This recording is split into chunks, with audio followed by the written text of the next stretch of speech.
नमस्कार. मी प्रल्हाद कचरे. आपण पाहत आहात विधी साक्षरता. आपण मागील महिन्यातच भूसंपादनाच्या बाबतीत 2 व्हिडिओज केले होते. आज आणखी असाच एक निर्णय आला. 1 ऑगस्ट 2024 म्हणजे अगदी परवा मुंबई उच्च न्यायालयानं एक निर्णय दिला. नुकसान भरपाई शिवाय जर भूसंपादन झालं तर ते व्यर्थ असतं. या केसमध्ये नेमकं काय झालं हे आपण समजावून घेऊ. ही पहा, ही अलीकडची केस आहे. ही रिट पिटिशन नंबर 700/2003 साली दाखल झालेलं हे रिट पिटिशन आहे. त्याचा निर्णय लागतो आहे 1 ऑगस्ट 2024, म्हणजे 21 वर्षानंतर न्याय झालेला आपल्याला दिसतो. हे या ठिकाणचे हे शेतकरी आहेत मुंबईतले. हे जमीनधारक आहेत आणि त्यांची जमीन म्हाडासाठी घेण्यात आली होती.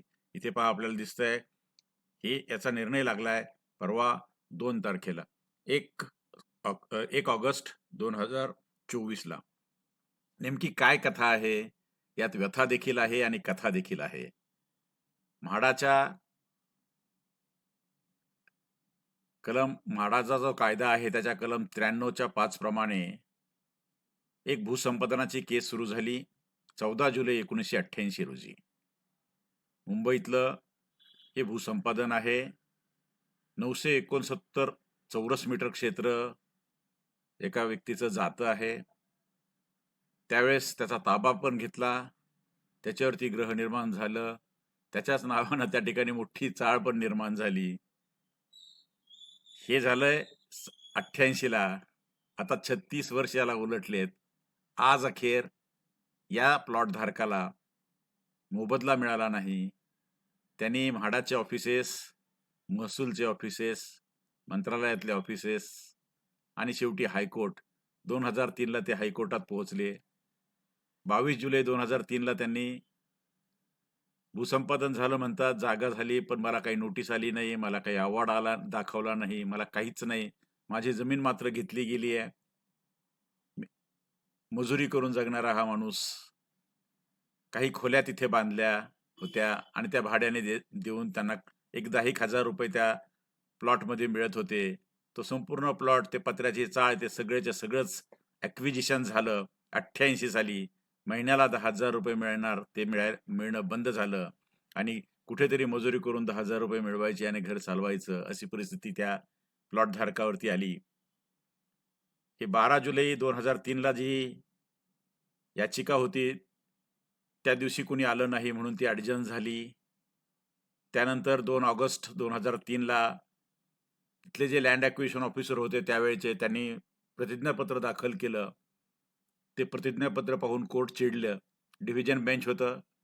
ते डिव्हिजन बेंचला ते आवडलं नाही. त्यांनी खूप नाराजी व्यक्त केली. कारण त्यामध्ये असं लिहिलं होतं, की यांचे जे काही भूसंपादनाचे कागद आहेत किंवा अवॉर्ड आहे किंवा संचिका आहे, ती आता आढळून येत नाही. आम्ही त्याचा शोध घेतो आणि घेतल्यानंतर जर आम्हाला मिळाली तर आम्ही त्यांना बोलावून त्यांचा जो काही नुकसान भरपाई किंवा मोबदल्याचा प्रश्न आहे तो आम्ही मिटवू. कोर्टाला खूप राग आला.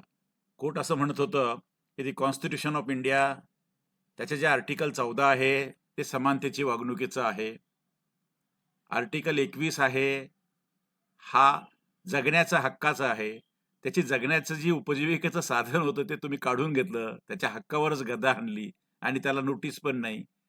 त्याला अवॉर्ड पण दिला नाही. त्याला पैसे पण दिले नाहीत. तो इतके दिवस फिरतो आहे, त्याला सन्मानाची वागणूक तर सोडून द्या.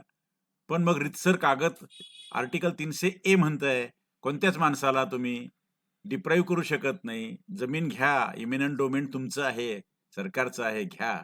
पण त्यासाठी जी काही कायदेशीर प्रक्रिया आहे, ती प्रक्रिया पाळून त्याचा जो काही बाजारभावाने येणारा मोबदला आहे, तो त्याला दिला पाहिजे. त्याच्यात कोर्ट असं म्हणतंय, द ओन्ली ग्रीव्हन्स, त्या माणसाचा ग्रीव्हन्स काय? गेली 36 वर्ष तो फिरतोय. The only grievance that survives consideration is that petitioner has not been paid compensation whatsoever for the acquisition of the said property. म्हणजे किती द्या हा मुद्दाच नाही, 1 रुपया का होईना पण तोही दिला नाही आणि त्यासाठी त्याला 36 वर्ष फिरावं लागलं, असं कोर्टाने म्हटलेलं आहे. कोर्ट पुढे म्हणतं, this is quite callous. And insensitive, हे अत्यंत असंवेदनशील आहे आणि अत्यंत बेजबाबदारीचं आहे. Apart from the same violating articles, आणि त्यामुळं प्रत्येक नागरिकाला असणारा जो हक्क आहे, घटनेच्या आर्टिकल 14, आर्टिकल 21 आणि 300 ए प्रमाणे, की त्याला त्याचं प्रॉपर्टी धारण करण्याचा आणि तिला घेऊन त्याचं उपजीविका करण्याचा आणि त्यावर सन्मानानं जगण्याचा, त्या हक्काचाच या ठिकाणी संकोच होतो. त्या हक्काचं इथं उल्लंघन होतं, असं कोर्टाने म्हटलेलं आहे. कोर्ट म्हणतं, ते ॲफिडेव्हिट जेव्हा पाहिलं त्या लँड ॲक्विजिशन ऑफिसरचं, कोर्ट म्हणतं, म्हणजे कोर्ट नाही तर बेंच आहेत, 2-3 जजेस त्याच्यावरती होते. ते म्हणतात, "we are distressed to observe that the reply affidavit filed by special land acquisition officer MHADA on 2 August 2003 virtually leads us nowhere." ते वाचल्यानंतर आम्हाला काहीच कळत नाही आणि या केसचा कुठेही उलगडा होत नाही.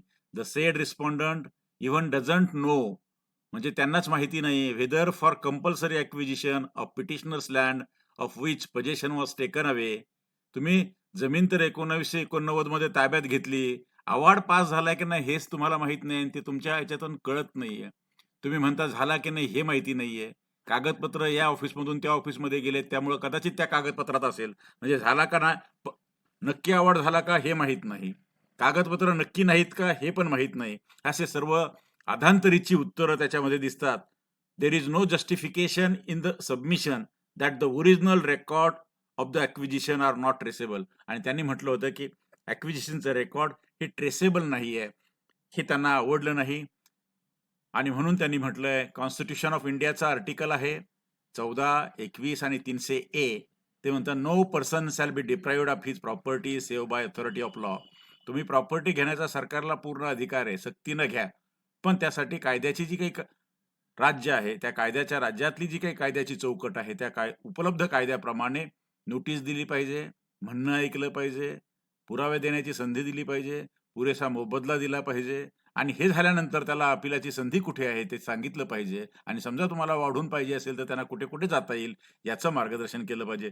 हे सगळे जे काही हक्क आहेत, ते हक्क या ठिकाणी डावलले गेलेत आणि त्यामुळं डिव्हिजन बेंचने ऑब्झर्व्ह केलं 2 ऑगस्टला 2003 ला, "and expropriated owner cannot be defeated of his right of compensation because of the deficiencies in the functioning of the office of land acquisition officer or special land acquisition officer."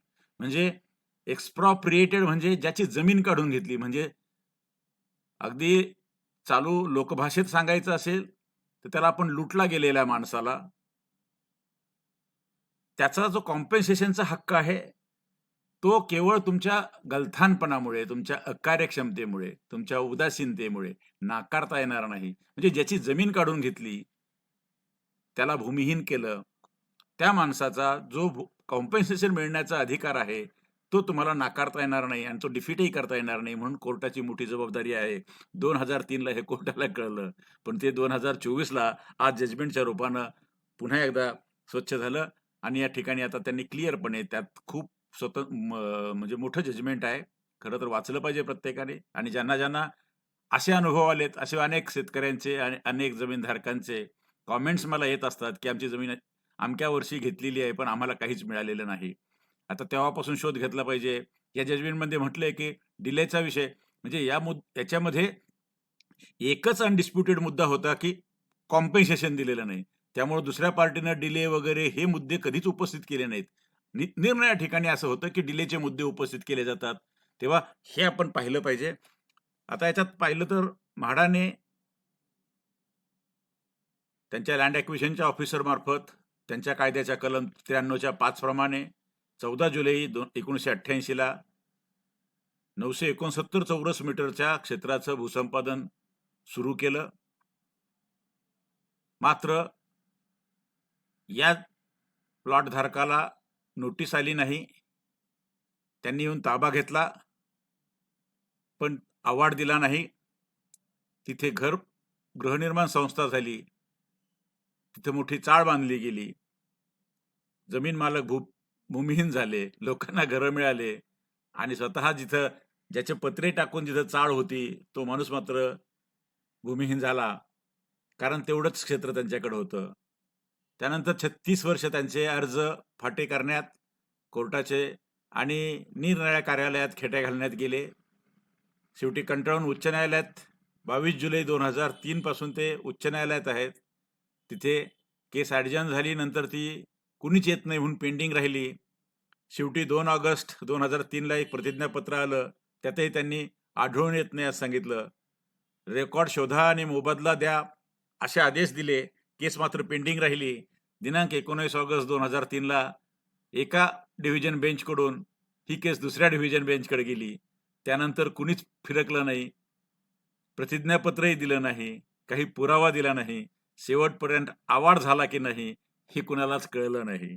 शेवटी दिनांक 24 जुलै मागच्या महिन्यात शेवटी last संधी देण्यात आली. अंतिम संधीच्या वेळेस मात्र हे सगळे धावून आले. तिथे सुनावणी झाली. तिथे युक्तिवाद झाले. त्याही क्षणी, शेवटच्या क्षणी म्हणजे आता हायकोर्टाने त्यांच्या जजमेंटमध्येच लिहिलंय, की आज अखेरपर्यंत अवॉर्ड झाला की नाही याचाच कोणाला पत्ता नाही. पण सध्या जे तिथे लँड ॲक्विजिशन ऑफिसर आहेत, ते मात्र पुढे आले. त्यांनी सांगितलं, की ठीक आहे, कागद मिळत नाहीत हे बरोबर आहे. पुन्हा आम्ही प्रयत्न करू. नाहीच मिळाले, तर आम्ही त्या तारखेचं जे काही मूल्य असेल, त्या मूल्यांचा विचार करून, त्याचे पुरावे घेऊन आम्ही आता अवॉर्ड करू आणि त्यांचे पैसे देऊ. आणि अशा पद्धतीनं हे एक झालं. मात्र कोर्ट एवढ्यावर थांबलं नाही. कोर्टाने सांगितलं ठीक आहे. त्यावेळी 979 स्क्वेअर मीटरचा त्यावेळेचा जो भाव आहे 88चा 1988चा, त्या भावानं आम्ही त्याचं किंमत काढतो. त्याची जी काही किंमत आहे ती ₹6,00,000 किंमत त्यांनी पकडली बेसिक ॲड हॉक पद्धतीने. म्हणजे हे काही अवॉर्ड नाहीये. पण कोर्टाने इतक्या दिवसाचा अन्याय विचारात घेऊन ॲड हॉक ₹6,00,000 पकडले. त्याच्यावरती गेल्या जितके वर्ष गेले तितक्या वर्षाचं 9% दरानं व्याज काढलं. ते 18,90,000 म्हणजे त्याला त्याने 19,000 पकडलं. त्याच्यानंतर ₹1,00,000 कॉस्ट आणि ₹5,00,000 इतक्या दिवस त्यांचे जे काही घटनात्मक मानवी हक्क आहेत, त्यांचा जो संकोच झाला, त्या संकोचाच्यासाठी त्याचा दंड म्हणून का होईना, पण ₹5,00,000 म्हणजे एकूण 25,00,000 अधिक 5,00,000 असे ₹30,00,000 15 दिवसाच्या आत त्यांना द्यावेत. त्यांचं अवॉर्ड करावं पुरावे घेऊन. जर अवॉर्ड याच्यापेक्षा जास्त झालं तर त्याचे पैसे याला द्यावेत आणि अवॉर्ड याच्यापेक्षा कमी झालं तर यांनी राहिलेले पैसे त्यांना परत द्यावेत भाडा किंवा त्या लँड ॲक्विजिशन ऑफिसरला, असे आदेश दिलेत. आणि जर लँड ॲक्विजिशन ऑफिसरने ठरवलेला मोबदला म्हणजे नुकसान भरपाई पसंत पडली नाही किंवा ती कमी आहे असं वाटलं, तर त्यांचे जे कायद्यानं हक्क आहेत वाढून मिळण्यासाठी रेफरन्स दाखल करण्याचे, ते अबाधित राहतील. अशा पद्धतीने हायकोर्टाने सांगितलं. एकूणच प्रत्येक प्रकरणामध्ये प्रत्येक नागरिकाची जी राईट टू इफिशियंट आणि एक्सपिडिशियस प्रोसेस जेव्हा आम्ही काही दाखल करतो शासन दरबारी, मग ते कुठलंही काम असो किंवा हे अवॉर्ड असो, त्याच्यामध्ये कार्यक्षमपणे आणि गतीने ती फाईल पुढे जावी, हा प्रत्येक माणसाचा हक्क असतो. म्हणून duty of the state to conduct the process of land acquisition efficiently and within prescribed timelines of the proceedings. या केसमध्ये थोडंसं बेसावधपणे अधिकारी बदलत राहतात. त्यामुळं जागेवर कोणाला काही सापडलेलं दिसत नाहीये. मात्र आता शेवटच्या आजच्या अधिकाऱ्याने ती जबाबदारी घेतली आणि कोर्टापुढे येऊन स्वतः ॲग्री केलं, की आम्ही हे सर्व करायला तयार आहोत, आम्ही करतो. कोर्टानेही खूप नाराजी व्यक्त केली आणि असं करता येत नाही यासाठी सुप्रीम कोर्टाचे अनेक दाखले ह्या जजमेंटमध्ये आपल्याला दिसतात. हे जजमेंट वाचनीय आहे. पाहिलं पाहिजे, की कुठल्याही माणसाचे जे काही हक्क आहेत, ते अशा पद्धतीने आपल्याला दुर्लक्षित करता येणार नाहीत. यासाठी पाहिलं तर हे पहा जजमेंट आहे आपल्यासमोर. भरपूर मोठं जजमेंट आहे. आपल्याला 23 पानाचं जजमेंट आहे. या जजमेंटमध्ये सुप्रीम कोर्टाचे अनेक केस लॉज आपल्याला दिसतील आणि या ठिकाणी शेवटच्या जी काही ऑपरेटिव्ह ऑर्डर आहे, त्या ऑपरेटिव्ह ऑर्डरमध्ये देखील आपल्याला हे सगळं दिलेलं आहे. हे सर्व 15 दिवसात त्यांनी करावं. त्यामध्ये आहे ₹31,00,000 त्यांनी हे दाखवलेलं आहे. ₹25,00,000 interim compensation, ₹5,00,000 compensation for infringing constitutional and human rights and 1,00,000 for the cost. अशा पद्धतीने त्यांनी दिलं पाहिजे. यासाठी सुप्रीम कोर्टाचे अनेक जजमेंट्स या ठिकाणी कोट केलेले आहेत, की कोणतीही प्रॉपर्टी बाय लॉ किंवा कायद्याच्या प्रक्रियेचा अवलंब केल्याशिवाय कशी घेता येत नाही. ही धरणीधर मिश्रा अँड अनदर ही सुप्रीम कोर्टाची केस आहे. त्याच्यावरती Delhi Airtech services private limited versus state of यूपीची केस आहे. त्याच्यानंतर N Padmamma versus S Ramakrishna रेड्डीची केस आहे. ही सुप्रीम कोर्टाचीच केस आहे. Hindustan petroleum corporation versus Darius Shapoor चेन्नईची केस आहे. अशा अनेक केसेस या ठिकाणी आपल्याला ही Dharanidhar Mishra and another versus state of Bihar and others ही केस आहे. के कृष्णा रेड्डी व्हर्सेस कलेक्टर ही केस आहे. ह्या सुप्रीम कोर्टाच्या आतापर्यंत झालेल्या अशा अनेक केसेस आहेत की ज्यामध्ये सुप्रीम कोर्टाने वारंवार असं सांगितलेलं आहे की कोणत्याही परिस्थितीमध्ये जमीन घेताना जी कार्यपद्धती ठरलेली आहे त्या कार्यपद्धतीचं पालन हे केलंच पाहिजे आणि जितक्या लवकर होईल तेवढ्या लवकर तो जो बाधित व्यक्ती आहे त्याला त्याचा मोबदला आणि त्याचे जे काही बाकीचे देय लाभ असतील ते लाभ दिले पाहिजेत. अशा पद्धतीनं आज आपण पाहिलं की अगदी 2 दिवसापूर्वी सुप्रीम कोर्टानं 36 वर्षानंतर अन्याय झालेल्या एका शेतकऱ्याला न्याय देण्यासाठीची जी प्रक्रिया राबवली आहे हे आपल्याला दिसतं. पण फक्त लँड ॲक्विजिशन ऑफिसरकडूनच उशीर झाला 36 वर्षाचा असं नाही. इथे हायकोर्टाने पण 21 वर्षे लावलेत. खरं तर ह्या दोन्ही प्रक्रियेत जाणारा वेळ हा खूप आहे. आजकाल लोकांना सगळ्या गोष्टी इन्स्टंट हव्या असतात. कुणाचीही थांबण्याची आणि काहीच सहन करण्याची आता क्षमता लोकांमध्ये राहिली नाही. कारण सहनशीलता ही टोकाला चाललेली आहे. मला असं वाटतं की सर्वच यंत्रणांनी, न्यायालयासह सर्व यंत्रणांनी हळू गतिमान पद्धतीनं न्याय आणि सर्व्हिसेस देण्याचा जो काही उपक्रम आहे तो राबवला पाहिजे. या निर्णयाचा सर्वांनाच फायदा होईल.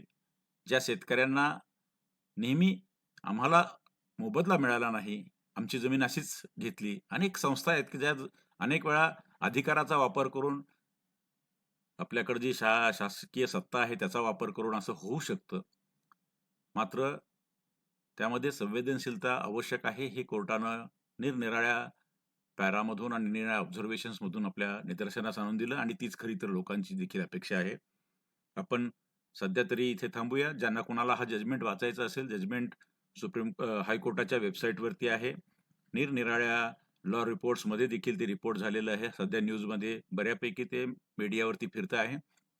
कुणाला मिळालं नाही तर आपल्या डिस्क्रिप्शनमध्ये याची मेंबर डाउनलोडची जी लिंक आहे त्यामध्ये आणि आपण कॉमेंटमध्ये पहिल्या लिंकमध्ये आपण हे देतो. आपण हे देऊया. शिवाय आपलं चॅनलचं जे एक WhatsApp चॅनल देखील सुरू झालेलं आहे. ज्यांनी ते अजून त्या फॉलो केलं नसेल त्यावर फॉलो करा. तिथे देखील ही लिंक टाकली जाईल.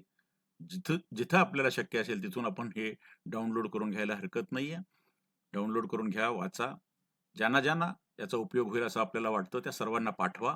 पाठवत राहा, शेअर करा, शेअर करत राहा. यापूर्वी आपण सबस्क्राईब केलं नसेल तर नक्की शेजारच्या बेलच्या बटनवरती प्रेस करून सबस्क्राईब करा. पुन्हा अशाच माहितीपूर्ण व्हिडिओसह आपण लवकरच भेटूया. तोपर्यंत मी थांबतो. धन्यवाद.